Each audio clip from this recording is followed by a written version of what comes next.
Hey,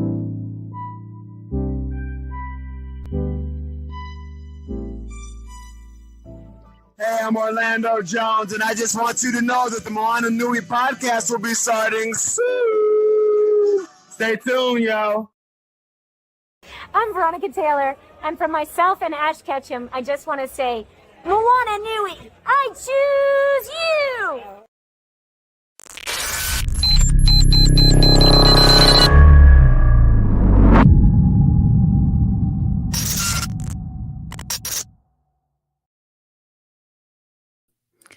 Aloha mai kako, everyone. Welcome to tonight's episode of the Moana Nui Podcast. It is Thursday, July 20th, and today we are proud to continue our professional development series with Sue-Ann Huang and the Center for Asian Pacific American Women. Tonight's topic is the topic of negotiation skills, and who could not use help in this area, regardless of whether you are navigating your career or your personal life, buying a new car, trying to advocate for yourself for a new job, getting a raise, whatever your needs might be. Maybe it's even trying to negotiate with your kids to clean their room.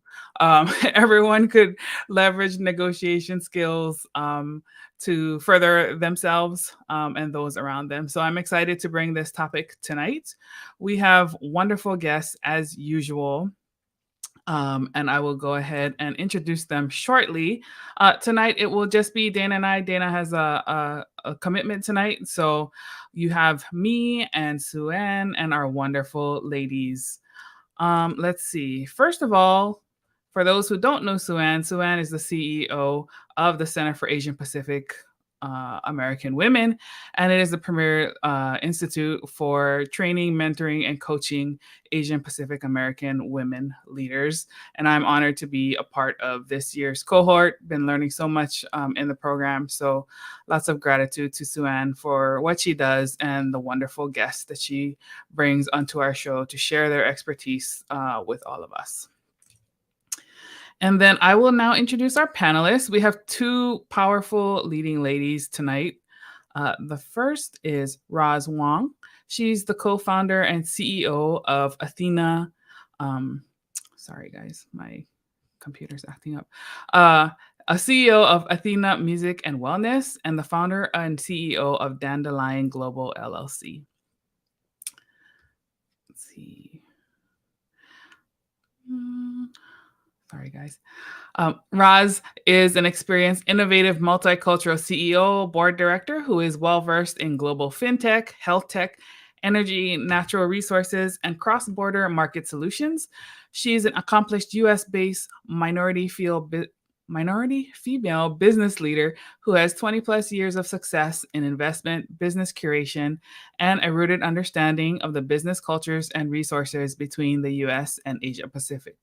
She is known as an influential women business leader who puts love and humanity into each of her projects. In 2018, she co-founded Athena Music and Wellness, a digital mental health care and wellness solutions provider, a unique global platform using the power of science-based music, wellness, telehealth, and education to improve patient experience and corporate mental health solutions needs. Roz is a passionate voice about diversity, equity, and inclusion. Her mission is to continue to inspire others to build an inclusive culture in business and life.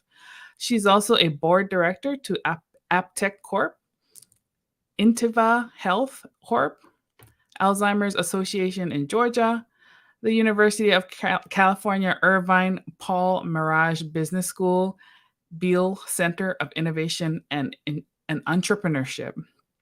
She also has a philanthropic venture as the co-founder and chairwoman of the International Music and Wellness Council, a 501 nonprofit organization that provides mental wellness programs, life care therapy to help adults and children in foster homes, trafficking victims, and their caregivers since 2019. Wow, what an accomplished career. Can't wait to hear from Roz. Our second guest is Sharmila. She is the head of diversity, equity, and inclusion at Echo Global Logistics, a leading provider of technology-enabled transportation and supply chain management services headquartered in Chicago. She is working closely in collaboration with the executive team and senior leadership to implement key DEI initiatives across the company for the benefit of multiple stakeholders. Prior to joining Echo, Sharmila worked at McDonald's Corporation in the global diversity, equity, and inclusion and in multicultural marketing. Throughout her career, she has presented at numerous conferences and authored several thought leadership reports and articles on DEI and inclusive marketing. Sharmila also holds a certificate in DEI from USF's Muma College of Business, an MBA in Marketing and Strategic Planning from the Wharton School at the University of Pennsylvania, and a Bachelor of Arts in Computer Science and Math from the University of Rochester. She is also a Master Certified Professional Coach, a qualified administrator for the Intercultural Development Inventory, and serves on numerous nonprofit boards. So let me bring all of these wonderful ladies up to join me here tonight. And really, I want to thank them for being a part of our show.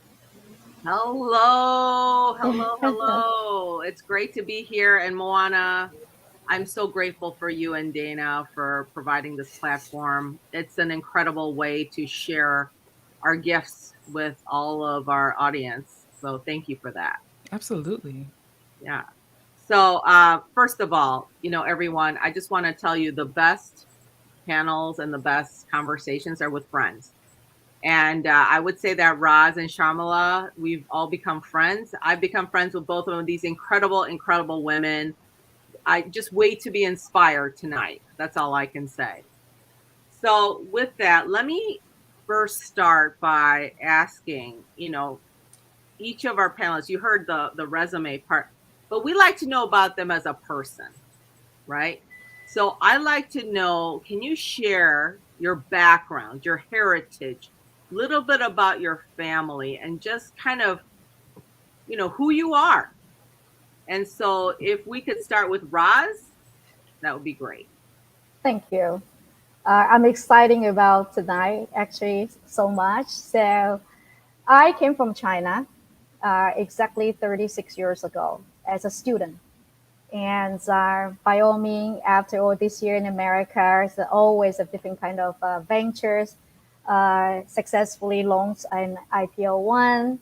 And I'm the second in the family. We're 4 girls, and I'm the second. And one of the fun fact about me is that I always dream funny things. So even when I was in college, my professor asked, "What is your dream? In America, you want to be?" I said, "I want to have my company sign on the top of the building." And when I say this to my kids, they were laughing about it.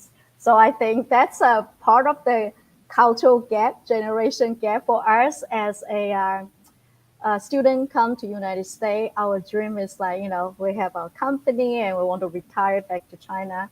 But I don't think that is a reality anymore. So anyway, that's just a little bit of fun fact. Well, you may be number 2, but you certainly are number 1 in, what you're doing. This is incredible. And I can't wait for you guys to hear more about Roz and the companies that she's built. Just absolutely inspiring. So Sharmila, can you share with our audience a little bit about you? Sure. Hi, everyone. I am Sharmila Fowler-Poss. I was born in New Delhi, India. Came to this country with my parents when I was 2 years old. And we grew up in an area. My father was a professor, and somehow the university offered professor housing at that time. And so I kind of grew up with people from all over the world, and which was really crucial for me because I developed that sort of level of curiosity where I was always asking people about where they were from and learning about their own backgrounds and cultures and wanting to learn different languages and really, trying foods and so forth. And it was a really enriching experience growing up like that. It sort of fast forward, it kind of helped propel my interest in the career that I developed, where I did a lot of work around global business development. I ended up in multicultural marketing and now in diversity, equity, and inclusion. And kind of that common theme about, wanting to learn about people and culture is different than me. So that's kind of what I've held throughout my life, and it stays with me. And it's been pretty interesting. So both of you, it's interesting that you kind of had this vision early on, like childhood, like you had some type of a vision about kind of where you wanted to go, which is very interesting because not all of us had that. I know I didn't. You know, you guys had vision, you know. All I knew, yeah, I just wanted to travel. That was it, to all different countries. That was my big vision. Absolutely. Roz, you've had such you have so many different interests and businesses. Can you share with our audience kind of your journey in your career? How did you end up with all these different avenues of your career? Thank you. So graduated with my MBA degree, and I still remember my first job was working at MCI Telecom. And that was a great start because that kind of gave me an opportunity to understand how the corporate work, how the the culture. Actually, I was working as assistant director as a multi-language call center that actually MCI with AT&T and commercial accounts and etc. Long story short, so my first my first own company is an IT staffing company. So we actually, as a vendor to Oracle, Oracle, Sybase, and Informex, we actually provides our Oracle DBA to financial and insurance industry. So was fortunate enough that we're serving Dow Jones, AIG, Deutsche Bank, and etc. And that was in 2001, I had my first exit. So from that forwards, I realized that my expertise as cross-border strategy that would be really value to company here in the United States. So from that on, Dandelion Global launched 2003. So ever since, we help technology and biotech company for their global strategy, M&A, and investor relations. 2018, I really realized that mental health these are before pandemic started. I realized mental health is something that has a big hole. So, but my goal is how could we use therapeutic music and technology, combination of these two to provide solutions for our mental well-being. So currently, we're knock on the wood, we develop a web app that currently using in senior living, universities, and enterprise for employees' well-being as well as for individual. So I'm very passionate about D&I as well. As you know, for all these years living in America, I fully understood how important it is that's for the equity. So I'm a board director of a Nasdaq trade company, AppTech, and I'm on their compensation and governance committee. It's really giving me an opportunity as the only female, and not to mention minority board director on their board, and giving me another opportunity as a board director on Alzheimer's Association. That actually given me an opportunity to really see how could we help for people carry the disease with dementias. So that is my short journey, but certainly it's a lot of sweat, a lot of bumpy road behind, and I hope that we can all together to help our generation to come. Let's helping them to to get a more smooth journey if we could.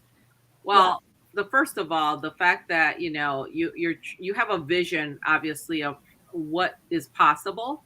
But I always find it interesting that you're able to take the risk, and not all Asian women. And I'm not trying to stereotype or anything, but it's there. Usually, there's a lot of conservatism, I think, and to be able to take risks and to start your own company, to start moving in a direction that technology, digital space with mental health. I think those are very interesting things. One other question I had for you is why Dandelion? Why is it called that? Great questions. And, Dandelion compared to roses, they just like, it's like not so much attention to anybody. It's like a very humble and plain grass. But when the wind blows, it flies. It can fly in between a rock. It can fly to landing in somewhere that we don't even notice. but it will grow again. And I always Wow. think of myself, it's like a dandelion. You know, I never thought I would live in America this long. I thought that after study, I back to China. But That's pretty yes, symbolic, though. yeah, thank you. Yeah, wonderful. Shamala, tell us about your career journey, because that hasn't been linear either.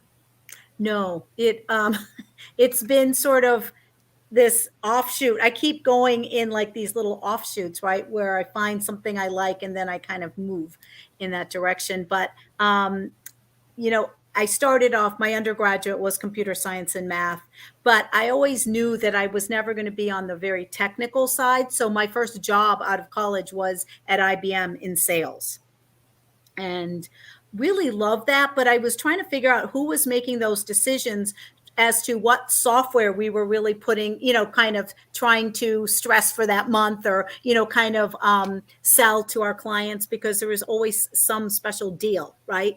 And it was the marketing group. And so that kind of led me to getting an MBA in marketing. But from there, I sort of pulled in sort of my interest in this whole notion of, you know, kind of working globally, and worked at a large packaging manufacturer, Sunoco Products Company, where I did a ton of work in the global space. So it's kind of, now I got my feet wet working with, you know, pretty much all of our business units around the world.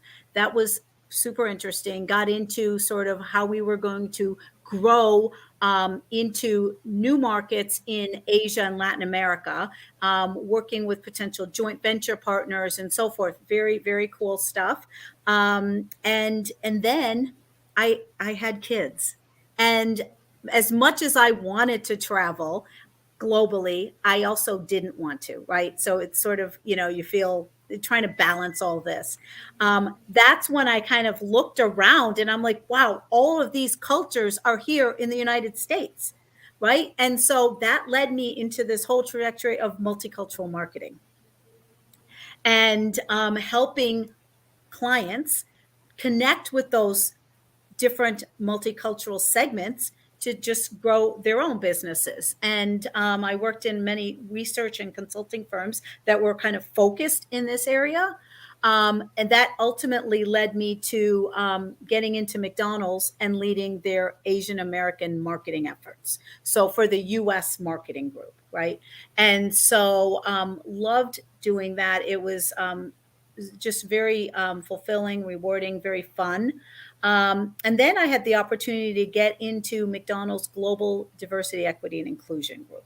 And so do you see how just sort of like I took marketing, went into multicultural marketing, and then got into sort of that, you know, multicultural. When you do multicultural marketing, you are looking at consumers as your stakeholders, right? But that in the world of DEI, they're one of the stakeholders. Getting me into sort of that whole global DEI, I worked with employees as well, right? And then we were starting to get into suppliers and obviously community. And so it's just broadening that whole scope. And then I had the opportunity to lead DEI at Echo. So again, keeping that broad holistic scope there.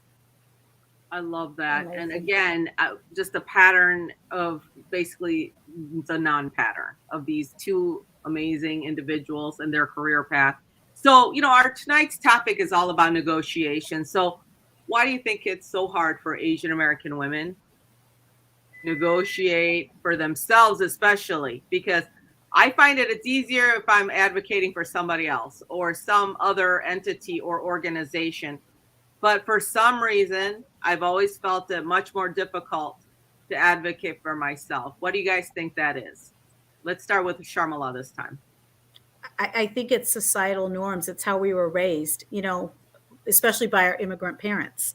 And it's really not really talking that much about yourself, right? I mean, you're doing for others. So I think it's just those stereotypes that are especially pronounced with Asian Americans. I mean, I think the other thing is, you know, that whole notion of harmony and not rocking the boat. And we're taught to respect authority. So if someone, usually you're negotiating with someone who's in a position that can make those decisions, that you're asking for. And so it's typically someone at a higher level. And I think all of that really kind of plays a role in that. But, we're just not asked. I think we appear too assertive if we're asking for things. Okay. Yeah. There's a lot of there's a lot to unpack with this particular question, but the stereotyping is a huge piece of it, and the messaging for sure that we're receiving from our parents and others culturally. Roz, why do you think it's so hard for us? Well, I think most people are internalize what they have been told, that who they are, and what they should act and what they should want. So we don't, when we're little, then we don't realize how strong the influence when we grown up, that's an impact on when making our decision. So that not just for Asian or for anybody, just like that. But then especially for women, that we are, that inhibited our ability to make a right decision, and then we are socialized as a nurturer, a caregiver. So we always think of for others, and think of it's okay that we negotiate on behalf of others, like our children, our family. But then when they get to the point to advocate for themselves, they feel that, oh, I should not be promoting myself. So that kind of like in my opinion, that kind of like that's how we brought up, that we are shy away to promote ourselves. And that's one of the things as a female business owner, I would say for professionals is in the corporate environments, for small business, we always need to be very conscious about how do we negotiate on behalf and for the best for our company as well as for ourselves. So kind of like an extra steps that we need to do. Absolutely. So let me ask a follow-up question to this, and that has to do with, value. So one of the things that, research tells us is that when Asian women want to go for a promotion, we have to hit like every checklist before we feel like we might be qualified. But for a Caucasian man, it's like maybe like half the list, and they're like, yes, I qualify. So how did you break out of this whole notion of the good enough? Am I good enough? Or the imposter syndrome? Like, how did you break out of that? You want me to? Yeah, go ahead, Shamala. I mean, I think a lot of it is you have to make sure you're building that confidence, right, in yourself. And I know it is true about women, looking at every single bullet item and saying, well, that one bullet I can't meet, so I'm not even going to go for it. But if you can just get past that, and I think it's really trying to, what I try to do is keep track of all my small wins. And so I can start to look at that. And every time you look at that and you read it, you're like, oh my God, you start to build confidence, right? And it's just even a private list that you keep for yourself. But, there's ways to spin it so that you can, kind of when you're talking about what you've done, you can kind of cover on a broad brush some of those bullet items as you're trying to negotiate for additional either additional projects or new or promotion. Yeah, absolutely. Roz, how did you break through the barrier? I think in our career in all stages, how we should disrupt the negative self-talk, but to turn on the inner voice of the positive self-care, positive confidence. And in that way, you turn around to channel to a better outcome. So I always encourage my students and all these business owners that they actually every day give themselves about like a couple of minutes to do their morning affirmation. Because sometimes if we don't pay attention, slowly we get buried into it. So what I try to say is that they need to feel self-confident and self-awareness, because that way they will turn the narrative around. They will have the positive inner voice to tell them it's okay. It's a time for me to shine. And that's very important. Doesn't matter for your relationship, for your career, for your family, or for your future, actually. Sometimes we stay home, raise kids, then business, or so we do business, leave the kids to babysitter. It's always the struggle, but how do we like keep ourselves in tune and straight on the road that we're going to do? So that's absolutely true. Can I add something to that? Yeah. Because I think you said something really great, Roz, about the self-awareness. And I think by, understanding what your strengths are, and I'm a big fan of like Strengths Finders by Gallup, but there's a lot of ways to understand your strengths. But really then continuing to play to your strengths will help build that confidence as well. mm-hmm. Absolutely.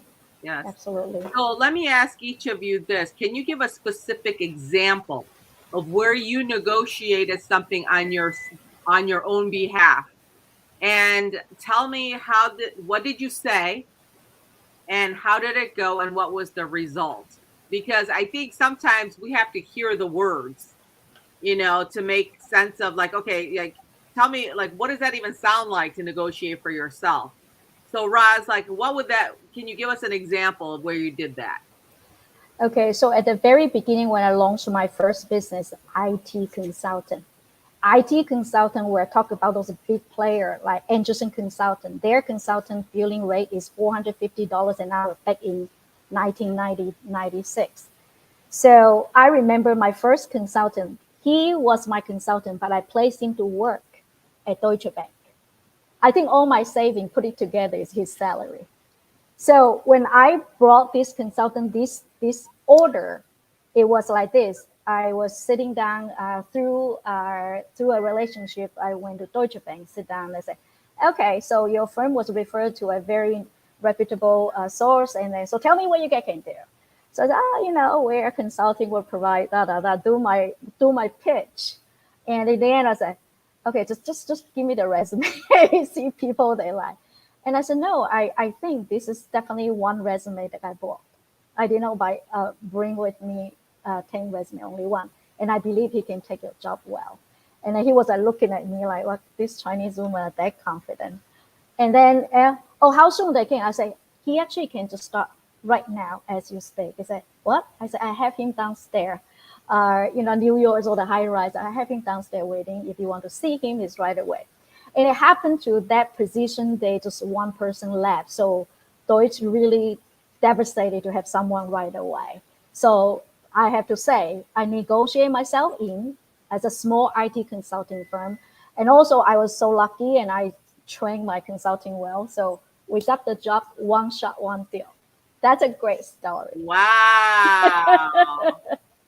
They're probably looking at you like, she's got some nerve. I love it. So we did our homework. I did my homework well. Yes. Yes.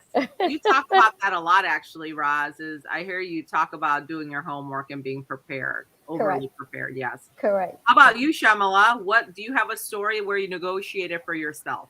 I do. And this was around flexibility. Just so everyone knows, I have 4 kids. And so I've had to juggle lots of things in my life. But this was when I had my first child. I lived in South Carolina. I worked for Sunoco Products Company, and that was 45-minute to an hour drive from my house. The reason we chose to live in that particular small town that we lived in is because my husband was commuting the opposite direction. So we each had, a different way to go. So I have my first kid. My neighbor and I decide to split a nanny. Her son was maybe a year older. So, but what I had to do was negotiate. We didn't have a lot of options for childcare. We were in a small town. This nanny had certain hours she could work. And I had to negotiate a reduced schedule, which was not that reduced. This is in 1996. It was from 40 hours to 35 hours. Okay. But it was unheard of. People didn't negotiate back then. right? At least at my company. And so, but my boss, I had a great relationship with him. He knew my work. He knew I could still do everything in the 35 hours, right? And he went to HR, and they, you know, I think they were worried about setting a precedent, but they also knew that they wanted to keep me, and they made this exception. But it was based on sort of,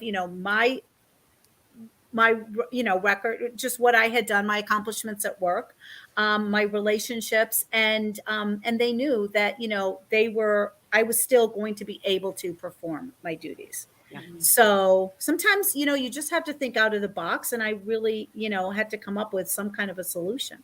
Yeah. And one of the things that when we talk about alternate schedules is that it's not just about getting what you need. It's what's good for you, what's good for the company, Yes. and what's good for the customer. So you have to meet those three prongs many times to be able to make that work. And so that's pretty amazing. In 1996, you were Yes. talking about this, because that's pretty early.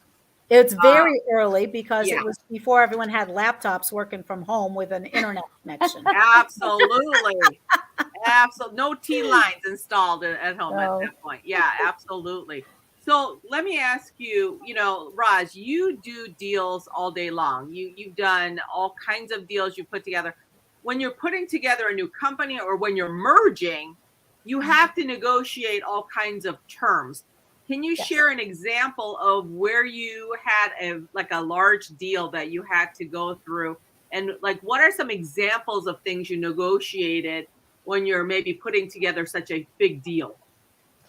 Okay, I would like to go with when we talk about negotiation, there are some of the technique that I think is a base ground. That's where we think about negotiation.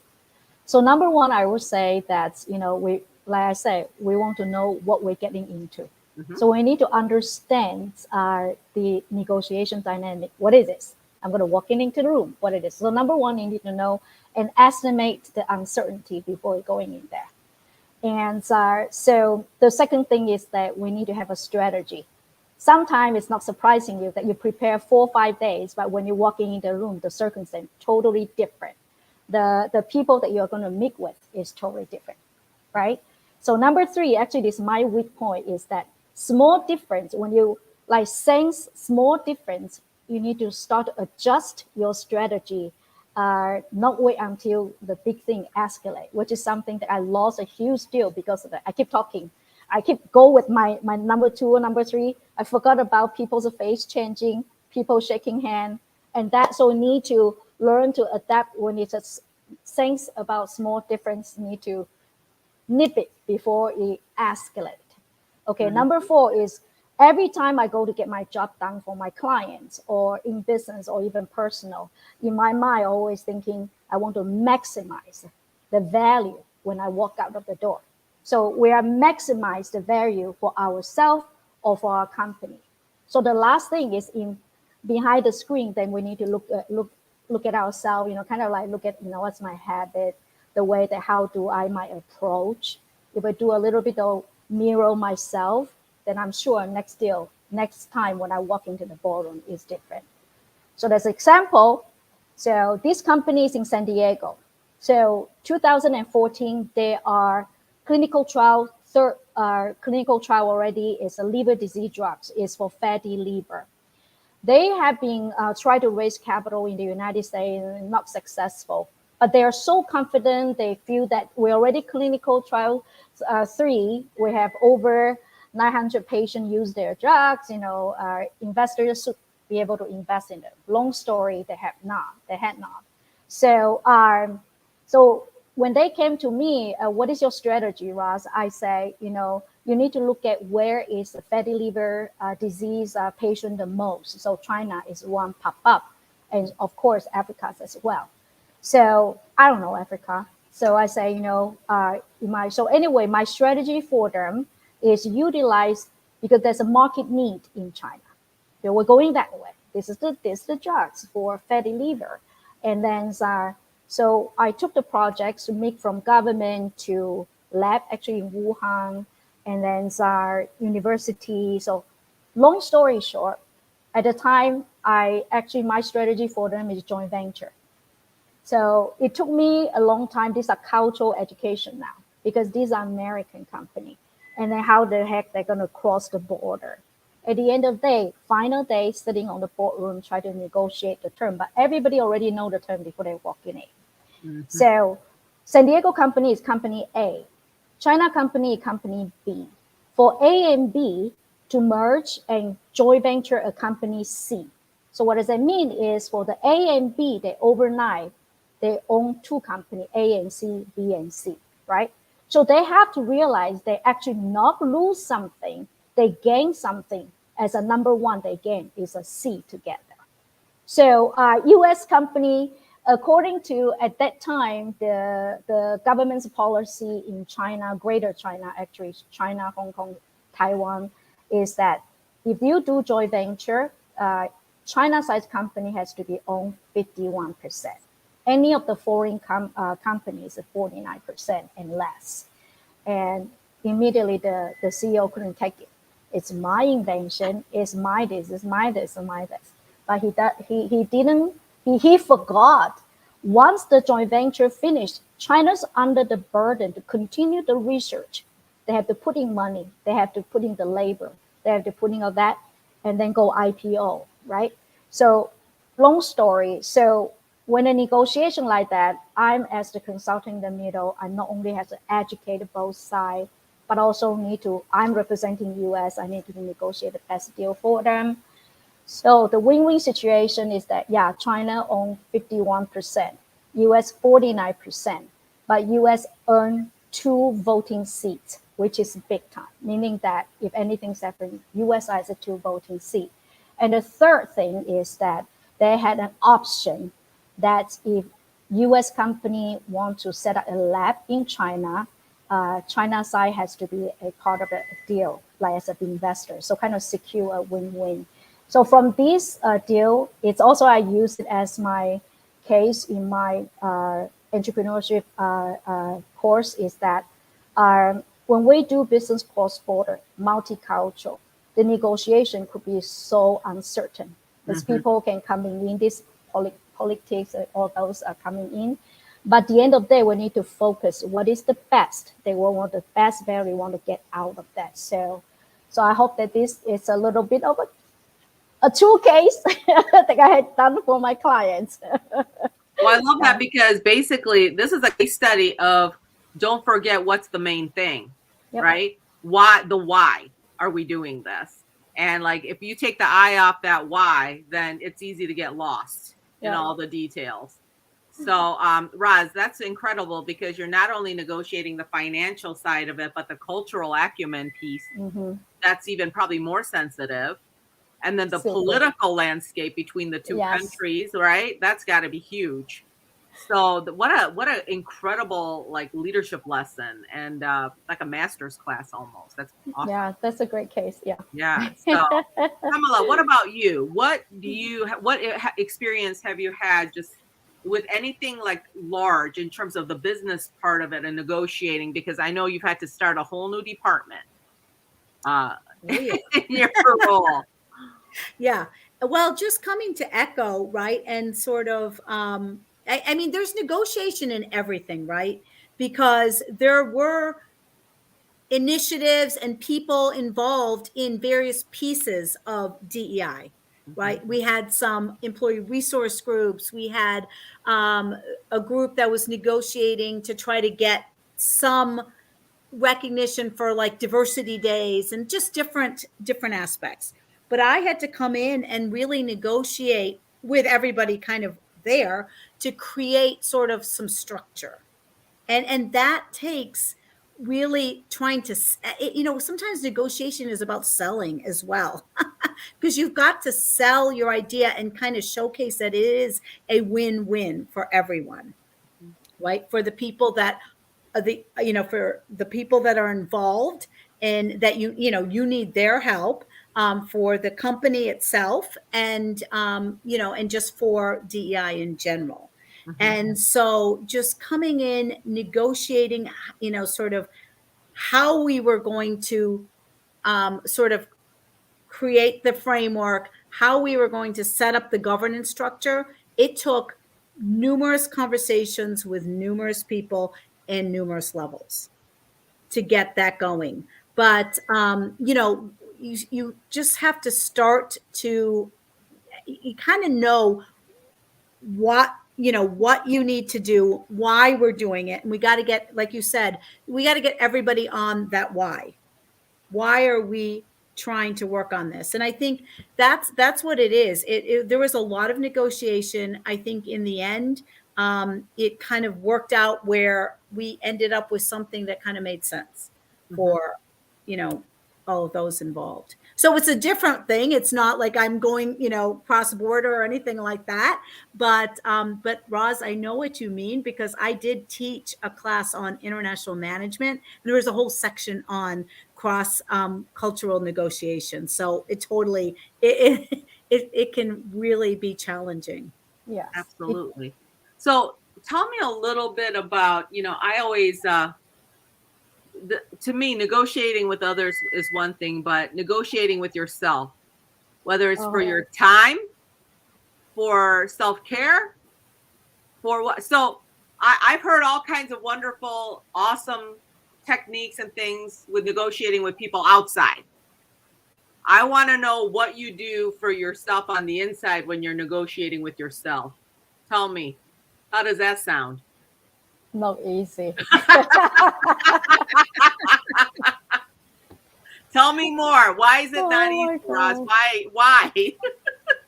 Well, I was already totally ready to retire, actually, in 2017, and then 2018 that I picked up the mental health. Certainly, I lost my childhood girlfriend to depression, and she was a chairman of a large software company in Australia.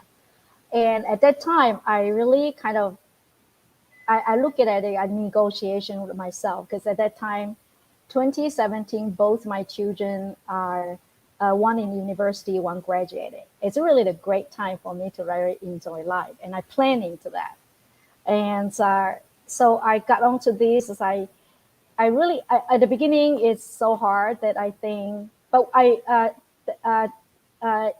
is that? Athena Music Wellness really really become like a full-time working on it, like a new startup. So my kids didn't understand. Actually, is my son actually said, "What the heck is that? You like work so hard, and now you can totally just go travel and do that." And so sometimes it's really struggling.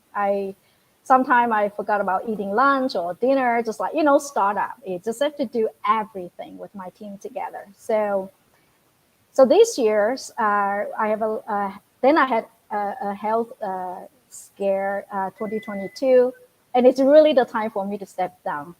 But every single time when I turn around about mental health, and I turn around, because I deal with some of the companies for the C-suites mental well-being, and then I started to talk to them. But when you talk, it's hours and Zoom and finish another one. It's just hard. So the negotiation is, I don't think I win yet. Each time I always give up and then just get rolling into my work. And so July 4, that was the whole month I just took off. I went back to my root, California, and by the beach and all that. The end of the day, I think we still have to really tell ourselves that how important is our health, and our health is also important to my family. So actually, my inspiration is that I have to bite my tongue and take some time off. So the negotiation process is hard, and always give up, always go to work. But at the end of the day, I'm a little bit scared now. So kind of like, okay, no, I gotta take care of my own health. No, that totally resonates for me. That totally resonates, because you feel, for a long time, you feel kind of invincible, like you can do anything, you can, do it all. I don't need sleep, like, what's the big deal? I got this. And now you're going, oh, no. Yeah. Mm-hmm. I need sleep. I need water, like I need food. Yeah, I'm with you. I just was curious though, how you walk yourself through that, because it's so easy just to Say, yeah, it's right. I don't need lunch. That's fine. I can just keep going.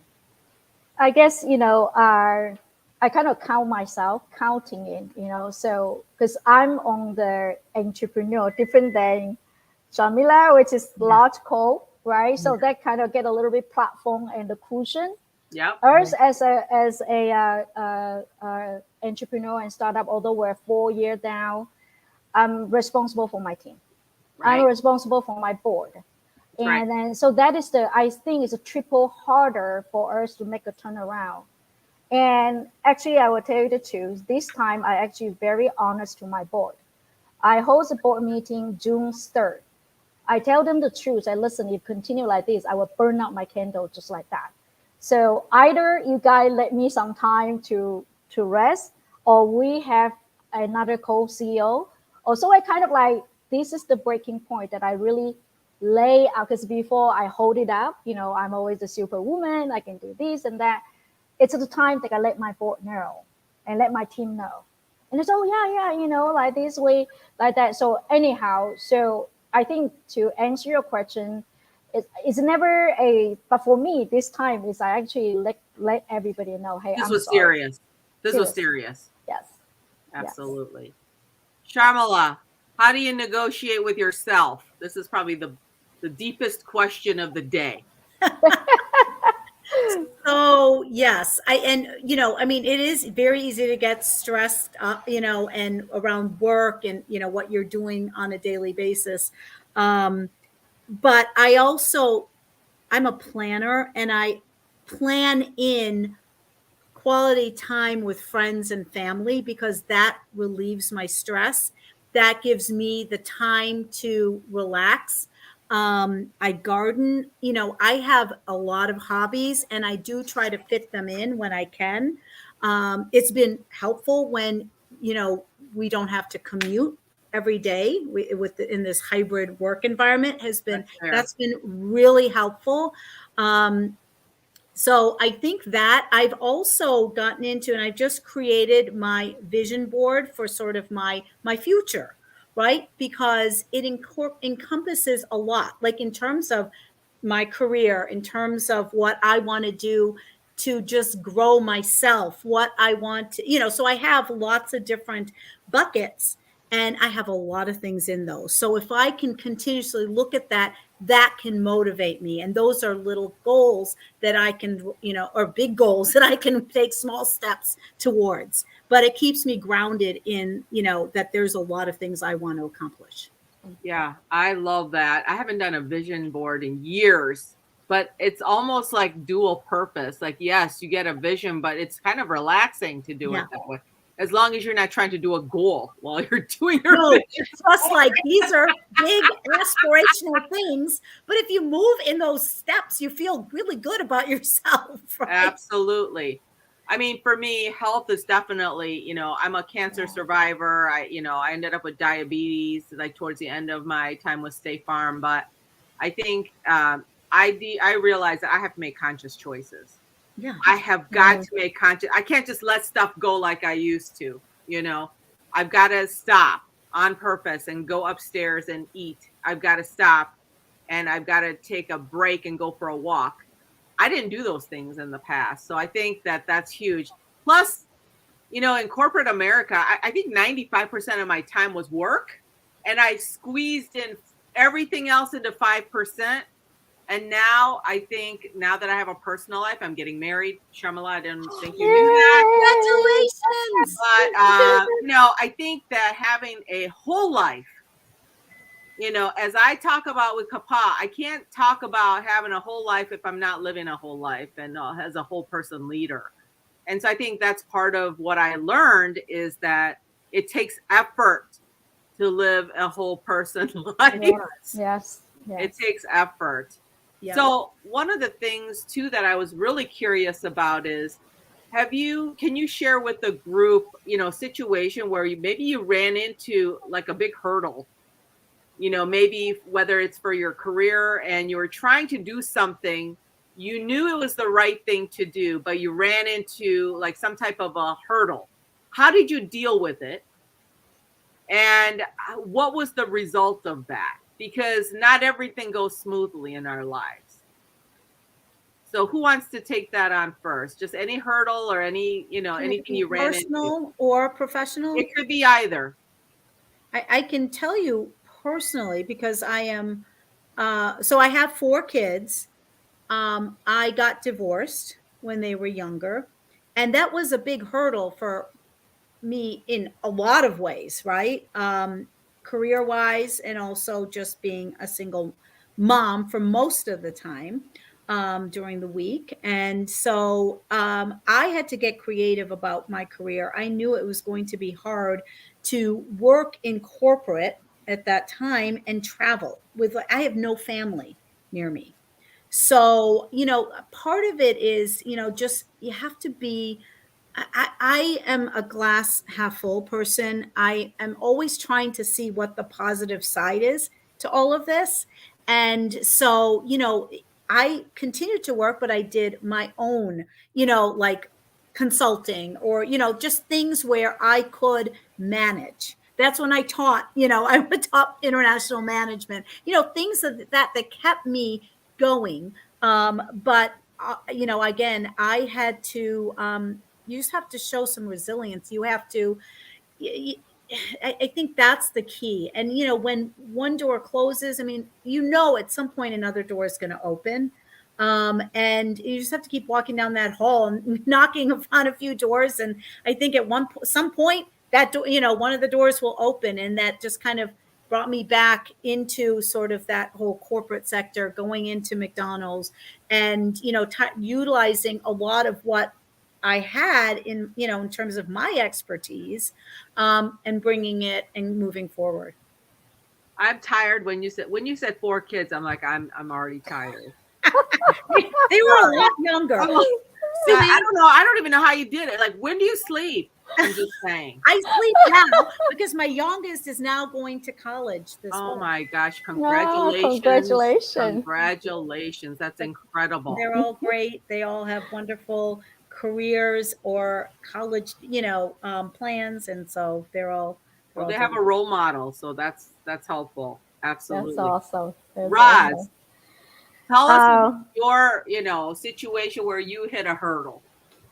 Well, I have a lot of friends older than me, younger than me. I get along with everybody very well, I think. And then those that know me well, I'm like, my vision is always this. If I set my mind on something, I gotta get to it. I can't, sometimes very hard for me to turn around. Okay. And then this called tunnel vision. So another thing is that when I left China, I'm really Chinese, but then the way that I train, I grow up, I'm American. And then, so when I do cross-border business, I have to deal back with China as a lot of company and all that, which the culture, not necessarily I adapted to or I like. So long story short, there's all this association. So when people see my company, we want to do business with you, I hate to mingle in that way. I like to go in there and get business done and out of it. So this time I carry for a company. They want to, a blockchain technology company. They want to raise capital in Hong Kong. So then I got introduced to Hong Kong Association San Francisco.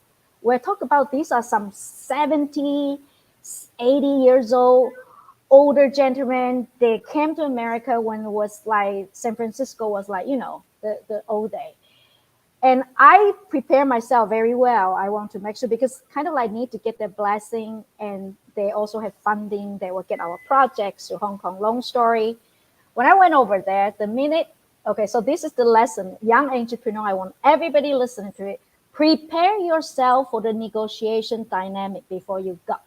So I went in there at downtown San Francisco, and then this association, just nothing but a little, kind of like it looks from outside like a nothing. So immediately my guard is like, it's easy. The thing is, when I go in there, they sit on the chair like very low, doesn't even have a regular table. And then anyway, sit on a little chair, kind of, I want to see how this girl bring in hot shot, bring back. I wear a skirt. So I have to sit down there. I already like super mad. I think the temperature 120 degree internal already. So anyhow, I listened.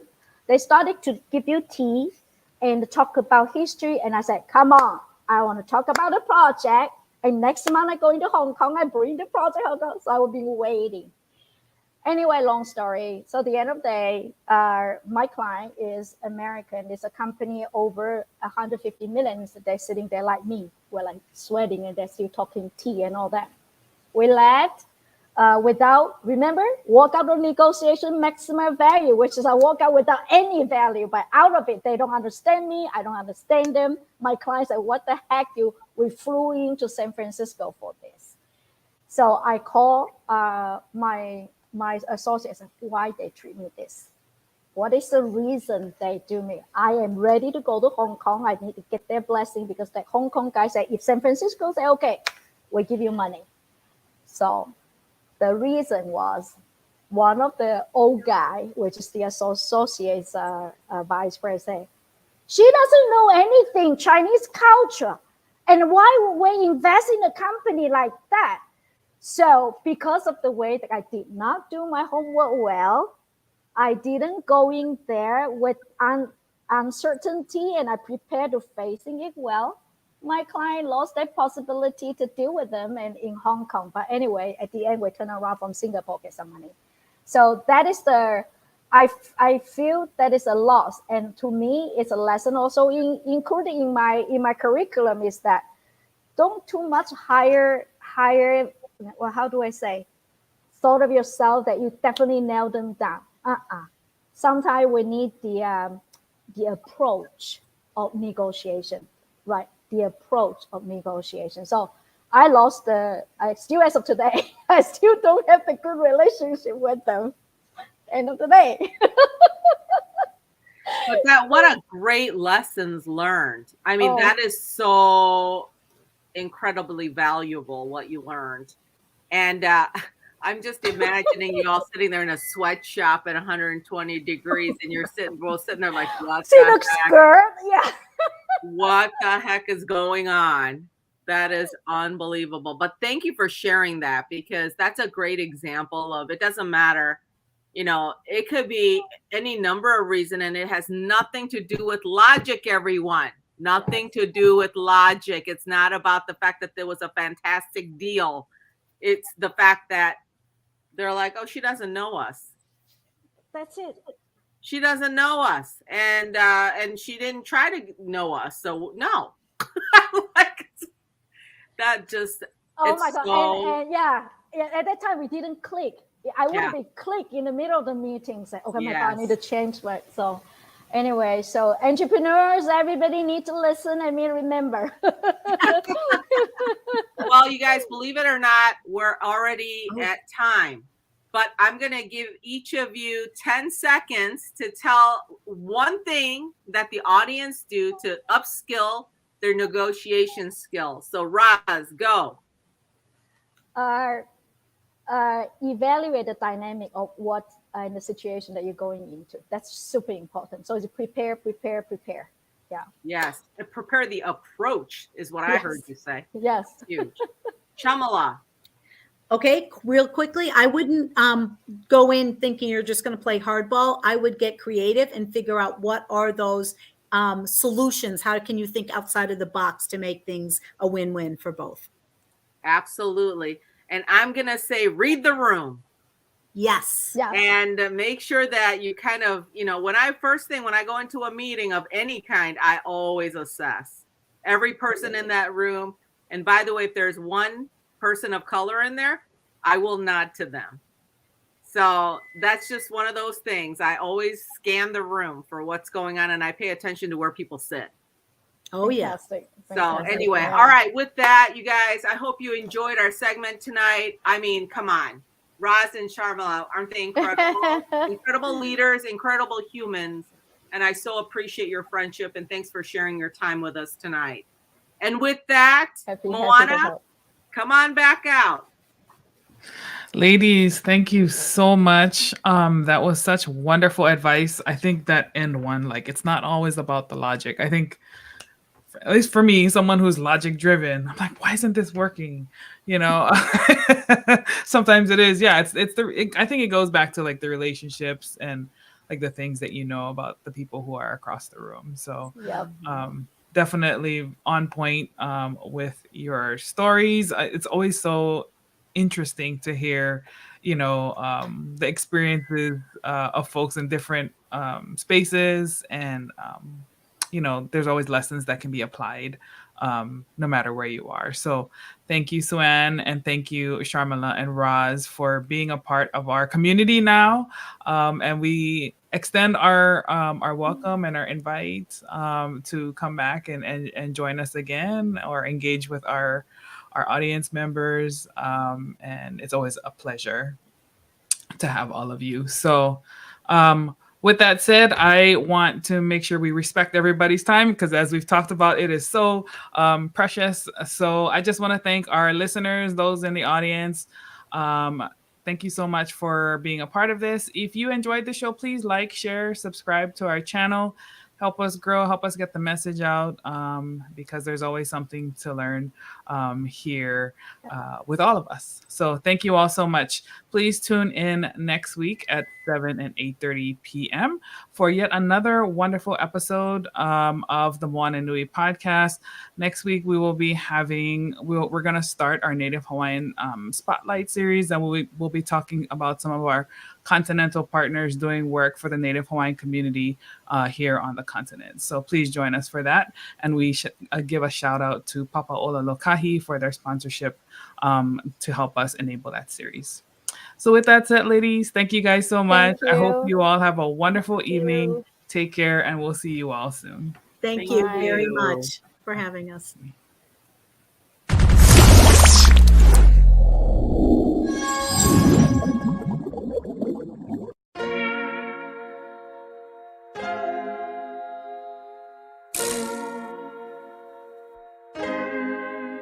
So many stories left to tell, even if we have to ourselves. Can't keep history on the shelf. If we won't tell it, we will. If this the land of the free, was a freedom then, when they annexed Hawaii and called it Cedar Lands, without any type of payment and no signing off. Called themselves the Republic in 1894. 1.2 million acres overtaken from the native Hawaiians. When they resisted, the West retaliated in violence and erasure. The Hawaiian language is banned as part of colonialism's plan to expand, Stuck between a rock and a hard place. Multiple bombings of Kaho'olawe as a part of their ongoing war with Asia. Used it as a place for target practice.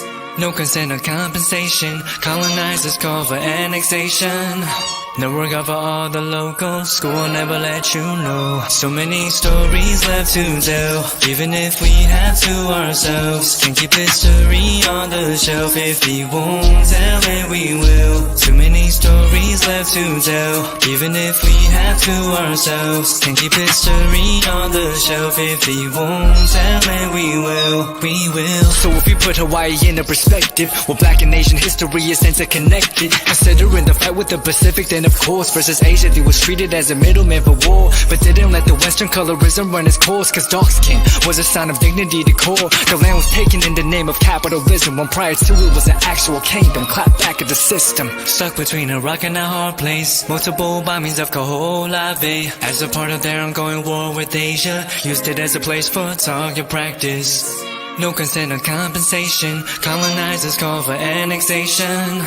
Never cover all the locals. School will never let you know. So many stories left to tell, even if we have to ourselves. Can't keep history on the shelf. If we won't tell it, we will. Too many stories left to tell, even if we have to ourselves. Can't keep history on the shelf. If we won't tell it, we will. So many stories left to tell, even if we have to ourselves. Can't keep history on the shelf. If we won't tell it, we will. Too many stories left to tell, even if we have to ourselves. Can't keep history on the shelf. If we won't tell it, we will. We will.